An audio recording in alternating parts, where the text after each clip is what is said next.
Well, I'm sorry to have to pour cold water on this debate, but can I just remind you all that the Commission has no competency over forestry.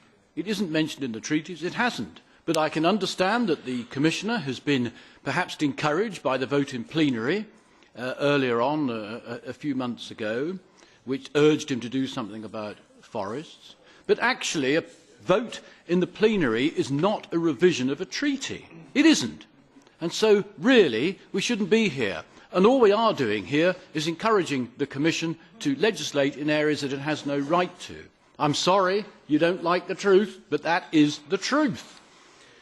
Now, actually, the only way that the EU can finance forestry initiatives is through rural development programmes, but these have to be defined at member state level. And if the member state doesn't define a particular forestry initiative, then the EU simply cannot get involved. And I want you all to just remember this, that you are actually treading in a territory that you have no right to.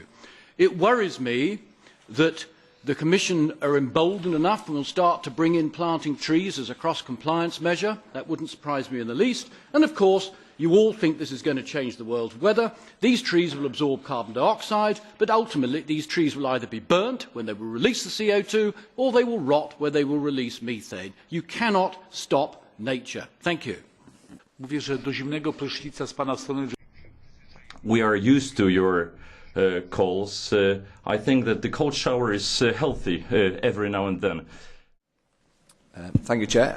As no doubt the Commissioner's spotting, there's some differences in the room here. There's two extremes, really, and Stuart's highlighted one of them. The only thing accurate about his contribution was his timekeeping, as far as I can tell. I think the issue here is that, yes, while forestry may not be an EU competency, climate change clearly is, and the two things are butting up against each other. And I think there is a reality check that needs to happen here, that one is actually more important than the other. And the three committees gathered here today need to realise that climate change and tackling climate change is much more important than forestry per se. Forestry has got a critical role to play, as has wider land use in tackling climate change, and it trumps any other issue in that sense.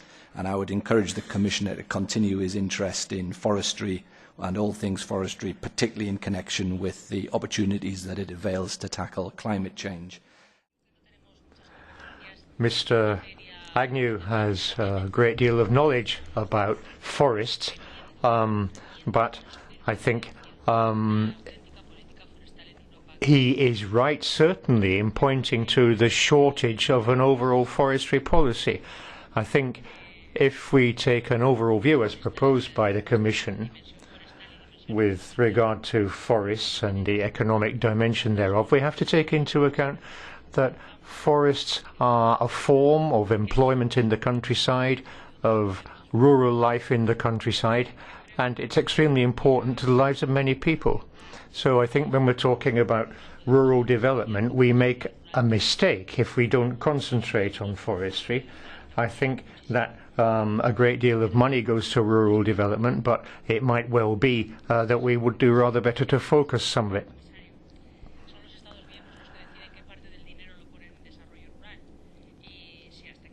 For the money which goes to rural development, I don't know that this is in fact one of the problems underlying Mr. Agnew's thinking, but it does seem to me that we would do better to focus on forestry. It is extremely badly funded, and we need to find a solution to that. We need to find ways of allowing people to live in the countryside, to avoid depopulation of rural areas, and I think forestry and reforestation is one of the keys to that. It's important that we take that forward. Thank you. Thank you very much. And now I would like to give the floor to Mr. Commissioner. I am a bit afraid when I look at the number of pages of notes that the Commissioner took. The floor is yours. Well, Chairman, it's impossible to answer all the questions in 5 minutes, and I'm not going to. But what I will undertake is to members that we will send them a reply as well to specific questions that have been asked, and there's a number of technical questions asked. But of course, the meeting this evening demonstrates that there is, in spite of questions of competence that have been mentioned quite rightly by Mr. Agnew, it certainly is a major issue that crosses in a lot of other policy areas that several other speakers have mentioned. Whether it is jobs, whether it is rural vitality, whether it is climate change, or whether it is energy policy. And I would say to the members of the committees that are here, Commissioner Cañete is developing a very large body of work in terms of energy union policy, which will be brought to the Commission in the next couple of weeks. I want to say that even though there is not a competence in the treaty, there is a lot of money being spent by the European Union in the rural development programmes for forest-based actions in terms of creating jobs. So it is of interest to public representatives, I'm sure, in this House, how the money is spent. It's an interest to me how money is spent in the rural development programme. So I think that we cannot ignore that fact that just because you don't have legislation, it means that you have actions to meet other policy activities and policy objectives. There is a huge contribution that forestry makes horizontally to many of those particular areas in terms of sustaining our communities.